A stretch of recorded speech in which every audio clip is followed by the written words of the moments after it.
focusing on the battle of self-love, acceptance, abuse, spirituality, and much more. Your host, Tina Wynn, will be sharing various ways and strategies that she used to overcome grief, addiction, and depression. You see me is a self-expressed term Tina uses as a way of making people see the real you. For people to see you, you must first see yourself. Hi, guys, and welcome back to another episode of You See Me. I am your host, Tina Wynn, and I have with me no other than Quita, my alter ego. And in light of Mental Health Month, I would like to talk to you guys about our mindsets. What is your mindset?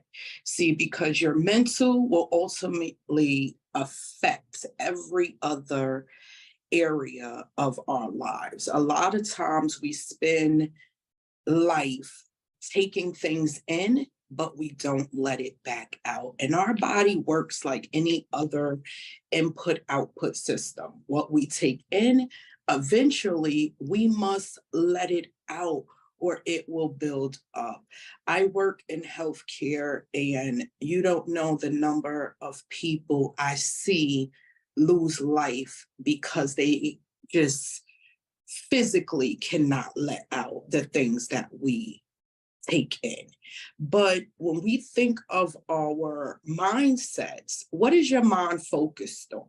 What is it that we absorb into our minds? Because what is the purpose of living if we're not going to live? If you're not going to live life and you're going to sit and you're going to become a product of your circumstance, then what is the purpose of living? And a lot of times that's exactly what we do to ourselves. So Quita being Quita, Tina being Tina, yeah, see me, I mentor. And in the process of me mentoring, it laid in my spirit. Remember, we talked about spirits last week, guys. My spirit talks to me, and spiritually, it leads me to helping others. But prior to me being able to extend myself to help others, I have to be there for Tina. I have to show up for Tina. Tina's mindset has to be right. Tina's mental have to be right.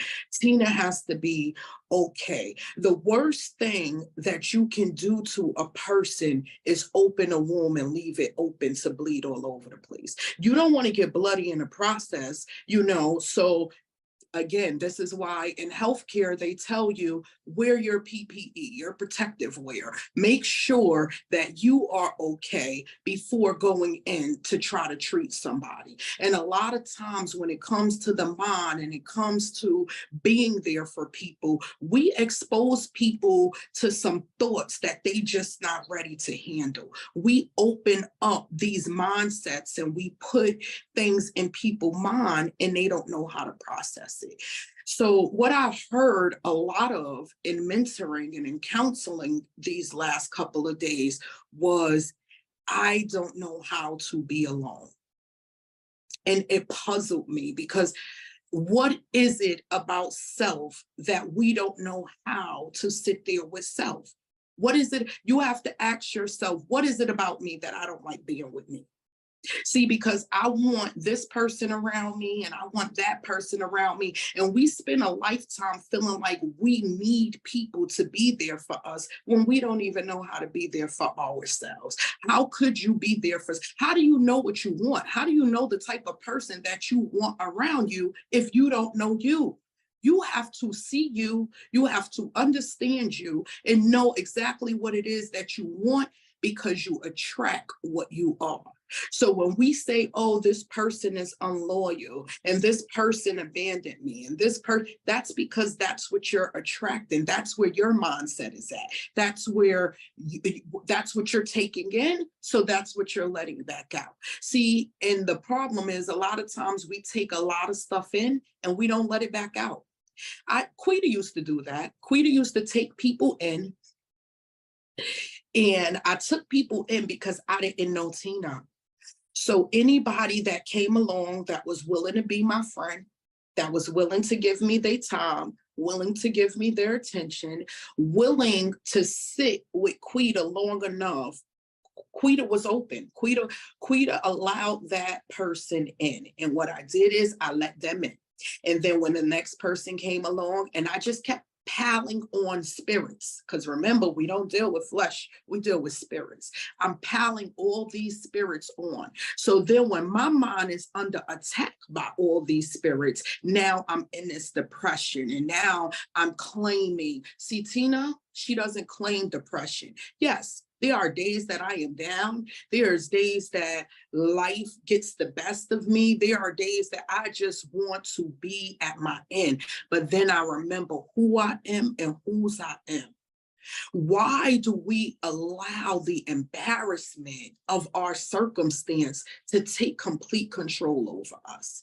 If we get evicted, we walking around with our head held down low. You know how many people have never had an apartment to get evicted from, and you walking around embarrassed instead of counting your blessing, saying, you know what, God, you gave me an apartment to be evicted from. And if you gave me that apartment to be evicted from, you'll bless me with something even better. See, because sometimes God don't just take things away from us to make us suffer. He takes things away from us to see our gratitude, that we appreciate having it, that we value what we truly had, or the minute that is snatched away, are we going to crumble and fall apart and say, oh God, this and oh God, that? We have to be careful of what we put in our mind and what we say out of our mouths, because ultimately, your thoughts, everything starts in the mind. We have to give more credit to our mind, because without the mind, the body doesn't live anyway. So we walking around feeding our flesh, feeding society, feeding circumstances, but we never stop to feed our mind. And then when we do stop long enough to feed our mind, what are we feeding our mind with? You know, Mother's Day just passed, and I could have sat in my misery. I could have sat in it. I was asked for a picture of my mom, and the minute that I realized, wait a minute, Tina, you don't have any pictures of your mother. See, the enemy tried to set in. But because Tina, y'all see me, is strong in who she is, she had to let Quita sit out. See, because Quita was ready to roll on the floor, cry, break down. And although I shed my couple of tears, I shed happy tears. Do you know that you could be sad without being sad?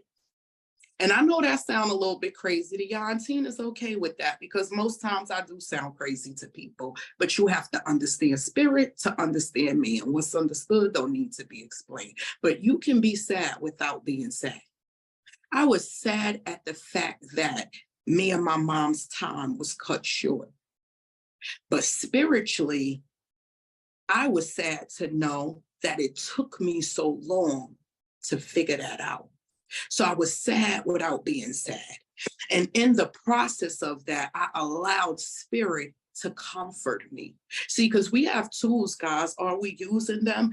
A lot of times we know our scriptures, we recite our scriptures, we read our Bible, but we don't apply them. What is the purpose of taking something in if you're not going to let it out? Why have all this useful information, all these scriptures, all these tools at my disposal, and then when I'm depressed or I'm sad or I'm facing something, I'm not going to use it?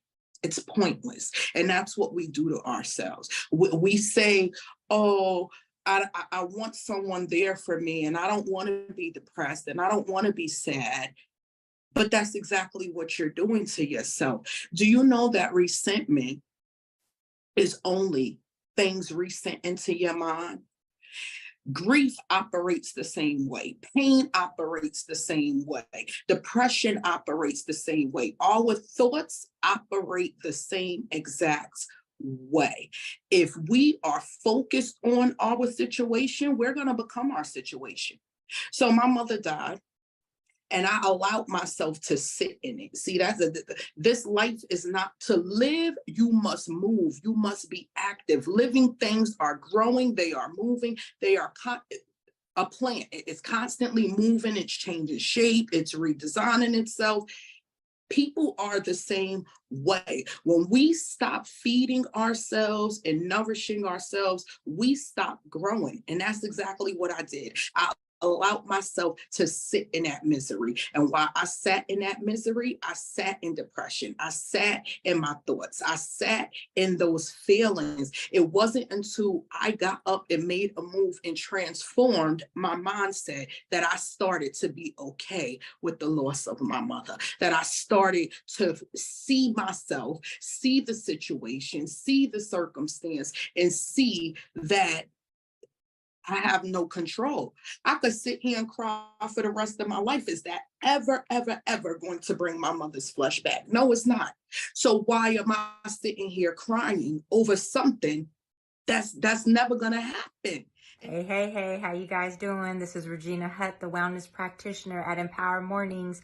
Join me every Monday at noon to work out with Regina on One Network. It sounds so cold to some people when you tell them to just get over it, but that's how life works. You got to just get over it, because life is going to happen whether we want to or not. And I learned in this mentoring process, some people don't know how to get over. Some people have become so lost and so indulged in that thought that becomes their only thought.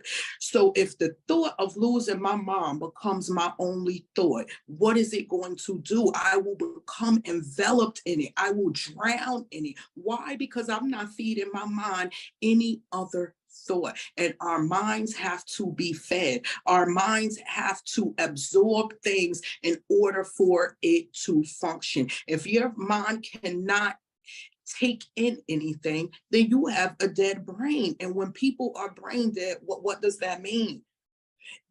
It means their body is here, but they're not. And that's what we're dealing with. We're dealing with a lot of bodies with mindless people, people who are not using the brain that's in them. Their thoughts are stuck on, oh, this happened to me and that happened. And you get the woe is me, the poor me people. Cry me a river.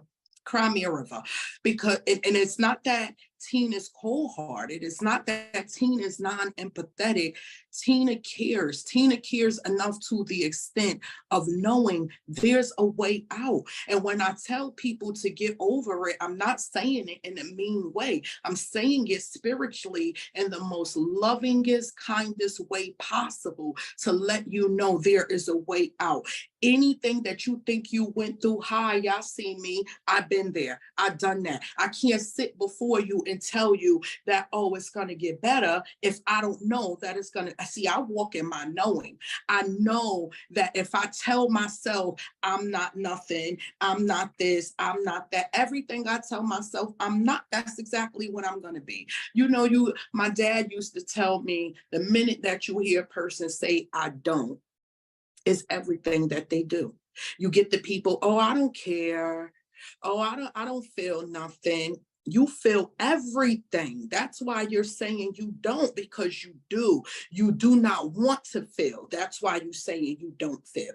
You do not want to care. You do not want to be there. You do not want to heal. That's why you're saying you don't. Because anybody that do, they're not going to say anything at all. They're going to just let the process happen. And that's what I did, guys. I allowed myself to heal. I got tired of sitting in the thought of my mother not being there. I got tired of sitting in the thought of what my life could be. How could I know what my life could be if I'm just sitting in one spot thinking about it?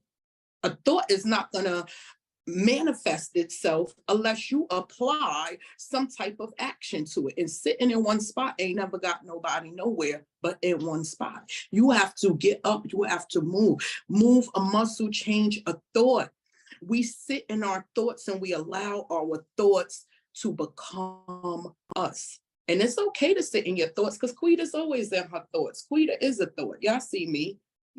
So I'm always in my thoughts, but it's the things that I'm thinking that keeps me prosperous. I think of heaven. I think of what my life is going to be like on the other side. What is going to be like when God finally positions me inside that mansion, and when he finally gives me my jag, and when he finally released my million. See, because you got to see it in order to perceive, in order to achieve it. Perceive it to achieve it. And I see all these things for myself, and I know that they're just waiting for me to get there. But I can't sit in one spot talking about, oh, well, I don't have the money in the bank now, and I don't have the car. I'm not going to ever get it sitting here talking about it. And that's where a lot of people get stuck. They get stuck on the thought. They get stuck talking. They don't ever put it into action. You're doing too much talking and not enough walking. And that's the reason you stuck in your thought. Because the time we're sitting and we keep going over the situation and over this. You ever met somebody that as soon as you approach them, they start telling you their whole life? They start in on a woe is me, the poor, in search of sympathy, that spirit that needs sympathy. It needs people to be there for it, because that spirit doesn't know how to operate alone. And when you find a spirit that doesn't know how to operate alone, it tells me one or two things. You don't know how to be there for yourself, because when you know how to be there for yourself, the people around you don't even matter. When you know how to be there for yourself, people are going to instantly show up for you. Why? Because they see you show up for yourself. People show up for Tina because they see Tina show up for yourself. As y'all know, I am a part of the Woman Empowered Network. Shout out to the Fab Five. Rev Pat, I watch her daily devotional every single morning because I show up for Tina.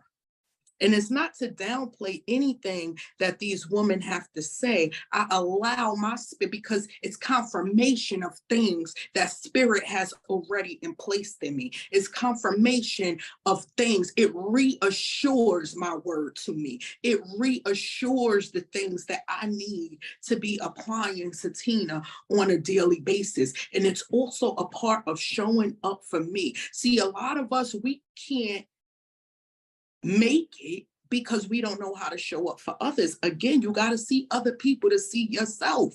The Audacity to Be Empowered is an anthology of 25 phenomenal women who overcame the things that were meant to hinder them, break them, block them, or destroy them. Here is a snippet from co-author Tina Wynn from her story entitled Learned Behaviors. Words only travel as far as we carry them. It is not the things in life that we hear or see that messes us up. It's the things we've listened to and focus our vision on, mainly our own inner thoughts and perceptions of reality. We can see one thing while everyone else sees something opposite. These are the things that cause the most damage to us. It's like trying to get steak from a pot in which you only put chicken. No matter what you do to it or how you stir the pot, you're left with that same old chicken. My mother always taught me it's not what they call you but what you respond to. Daddy taught me to believe none of what I hear and only half of what I see. When I decided to stop responding to all the names and things people called me other than the birth name I was given, my life began to change. Not a moment sooner but many later, I spent countless years trying to find myself by searching for me in others. Quick note: never try to make your insides match someone's out. Whenever I saw something wrong in someone or what I perceived as wrong, I wanted to fix it. Even as a young child, my sister and I would sneak clothes to school in our book bags to try and dress the kids who were less fortunate or had less than us. I wanted to fix everyone but Tina. Besides, nothing was wrong with me. As long as I helped others, I'd be fine. Big mistake. Why did I convince myself of this? Nothing was wrong with wanting to help people.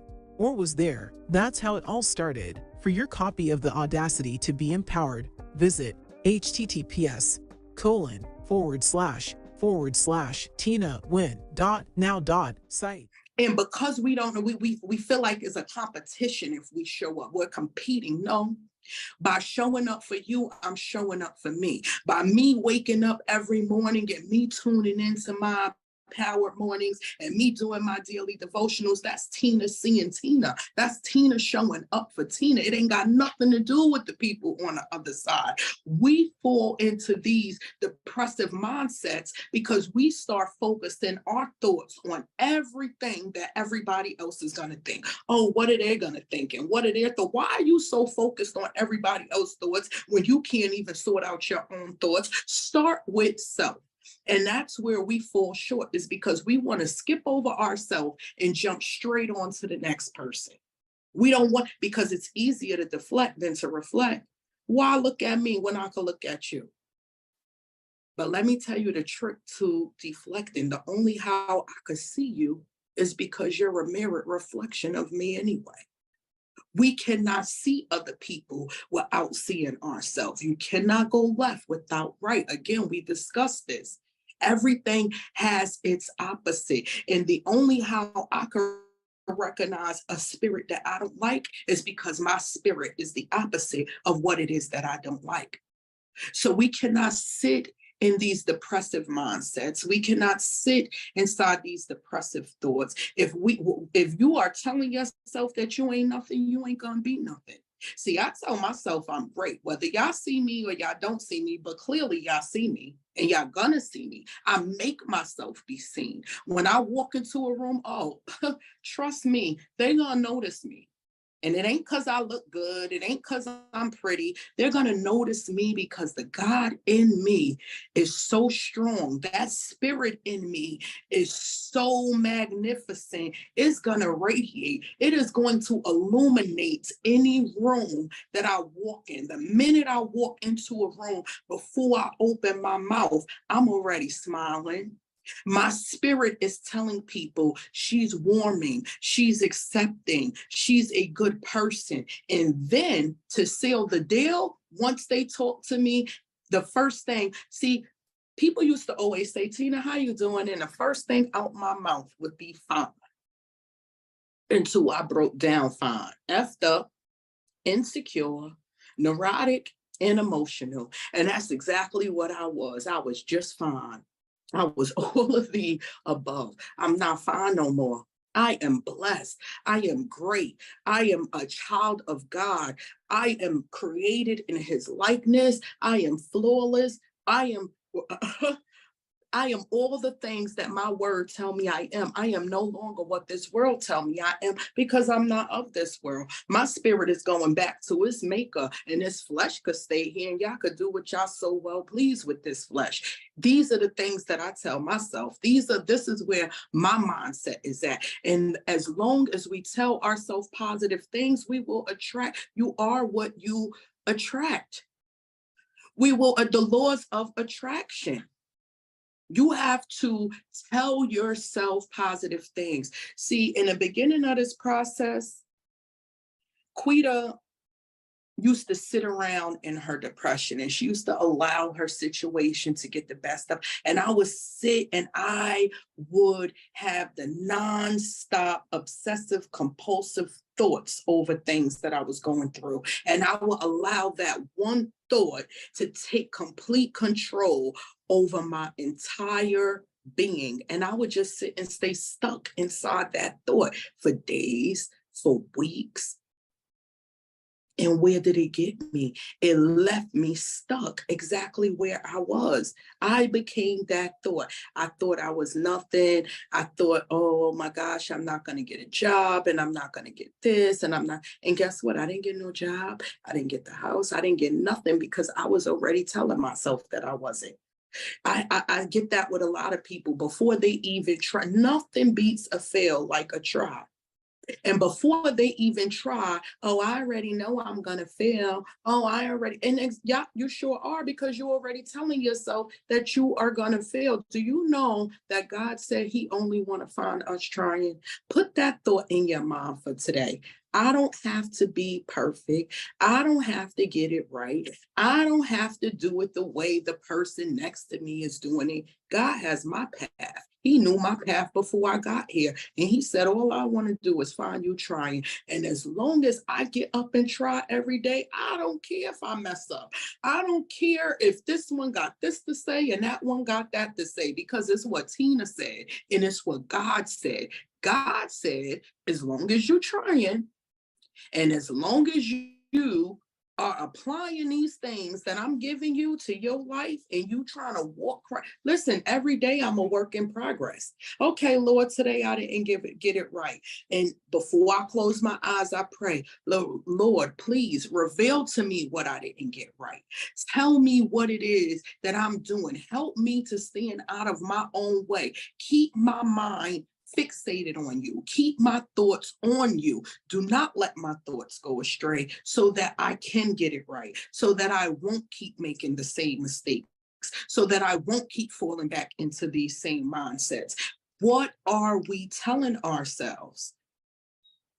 What are you feeding your mind? What are you putting into your mind? I want everybody to go out and think about that. I want everybody to go out, see yourself, see someone else, and start telling yourself that I am somebody, even if you don't believe it. We do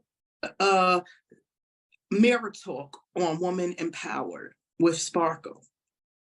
You got to stand in that mirror and see yourself. That's another thing Tina didn't own. Well, Quita didn't own. Tina owns a mirror. See, because there was one point Quita didn't like herself. Quita didn't want to look at herself. Quita didn't want to see herself. So Quita didn't look in the mirror. What? I can't wait to stand in the mirror today. I can't wait to see myself. I cannot wait to stand there and look at me. And guess what? As I stand in that mirror, guys, sometimes I cry. Sometimes I laugh. Sometimes I don't feel anything. I just stand there and absorb me. I stand here and just suck in Tina. I stuck in that abuse. I stuck in that trauma. I stuck in all the things that people said I wasn't. And then I blink my eyes, I look again, and I see me. And I see me. And I look at me and I say, yeah, I am. I was that promiscuous woman. I was that ghetto ratchet girl in the hood that did any and everything and went any and every way. And guess what? Hi, guys, y'all see me. I'm here to talk about it. I'm here to tell you about it. I'm here to help, hopefully, not allow someone else to go through it. See, because I don't give advice from a book. I don't give advice from things that I read or heard about. Anything you hear out of Tina's mouth is because Tina lived it. I can't tell you what it's like to be up at 3:30 in the morning, blowing up the dealer's phone unless I've been there. I can't tell you what it's like to have a dude beating me upside my head, but I'm still laying there making love to him unless I've been there. I can't tell you what it's like to raise a child on your own unless I've been there. See, these are all the things that I've been through. My life is an open book. Am I embarrassed? Heck no, I survived that thing. Am I ashamed? Nope, not even. Am I sitting in my guilt? No, I did it. And nothing that I say is going to make it be undone. Feeling guilty about it, beating myself up about it. How is that ever going to change what's already done? What's done is done, and we have to let what's done be done. The problem is we don't know how to be done. So that is my task for y'all for this week. I want y'all to learn how to be done. Keep your mindset on God. Keep your mindset on positivity. Keep your mindset that you are somebody. Go out, see yourself. Go out, see someone else. And most importantly, come back and see me and your girl, Quita. Thank you guys for joining me. Please come join me again. Until next time.